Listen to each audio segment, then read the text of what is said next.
సంపుత అమ్మ నిన్ను కాదమ్మా, నేను ఫోన్లో మాట్లాడుతున్నా. ఎక్కడికి వెళ్ళొస్తున్నావే? ఒక గంట కోసం మెంటల్ హాస్పిటల్కి వెళ్ళాను. మెంటల్ హాస్పిటల్ కా? దేనికే? మీ అమ్మగారు ఆవిడతో ఎలా ఉండాలో నేర్చుకోమని చెప్పారు. మెంటల్తో ఎలా ఉండాలో నేర్చుకోవడానికి మెంటల్ హాస్పిటల్కి వెళ్ళాను. ఒకసారి మీ ఫోన్ ఇవ్వండి. ఎందుకు? మా అమ్మకు ఫోన్ చేయాలి, నా ఫోన్ స్విచ్ ఆఫ్ అయింది. అవునా? మీ ఫోన్ వస్తుందండి. ఇటు నేను మాట్లాడేస్తాను. నేను మాట్లాడకూడదా? హలో మేడం, సార్ లేరా? మీరెవరు? సార్ కి 10 లక్షల రూపాయల లోన్ శాంక్షన్ అయింది. మీకు 10 లక్షల రూపాయల లోన్ శాంక్షన్ అయిందంటండి. మాట్లాడండి. హలో, ఏంటి ఈ టైంలో ఫోన్ చేస్తాను తెలిసి కూడా నీ ఫోన్ మీ ఆవిడ దగ్గర పెట్టావు? ఈ రోజు షాపింగ్ తీసుకెళ్లి 10,000 రూపాయల పట్టుచీర కొనిస్తాను, మర్చిపోయావా?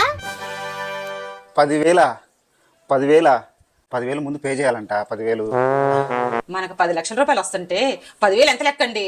నా దగ్గర 10,000 లేవుగా. నేను ఇస్తాలే, నా దగ్గర ఉన్నాయి. మేడం ఇంతకీ ఎక్కడికి రావాలి మేడం? మంగళ షాపింగ్ మాల్ దగ్గర రా. సరే మేడం, సరే మేడం, అక్కడ వెయిట్ చేస్తాను.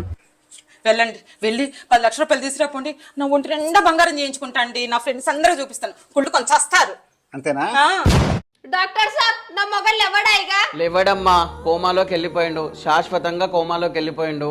4 రోజుల నుంచి నా సహాయశక్తిలా ప్రయత్నిస్తున్నా. కోమాలో నుంచి అసలు బయటికే రావట్లేదు. 4 రోజుల బిల్లు 6 లక్షలు అయింది, కట్టండి.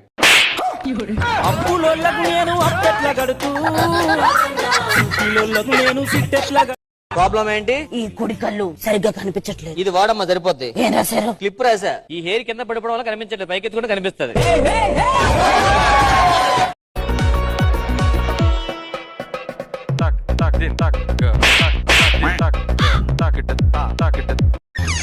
అమ్మా, ఎలాంటి దాన్నిచ్చి పెళ్లి చేసావమ్మా? ఆ పనికి మారింది ఒక్క పని కూడా చేయదు. అంట్లు నేనే తవ్వాలి, బట్టలు నేనే ఉతకాలి, ఇల్లు నేనే ఉడవాలి. మా ఫ్రెండ్స్ వస్తే టీ నేనే పెట్టాలి, వాళ్ళ ఫ్రెండ్స్ వచ్చిన టీ నేనే. అమ్మా, మా ఫ్రెండ్ గోపి వాళ్ళ ఆవిడతో వాళ్ళ అమ్మతో చెప్తున్నాడమ్మా, పెళ్ళం గురించి అలా చెప్పకూడదు కదమ్మా. అమ్మా ఉంటానమ్మా.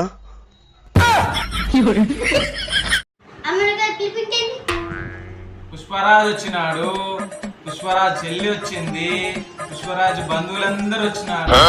ఒక్కసారి వచ్చిపోమ్మా శ్రీవల్లి.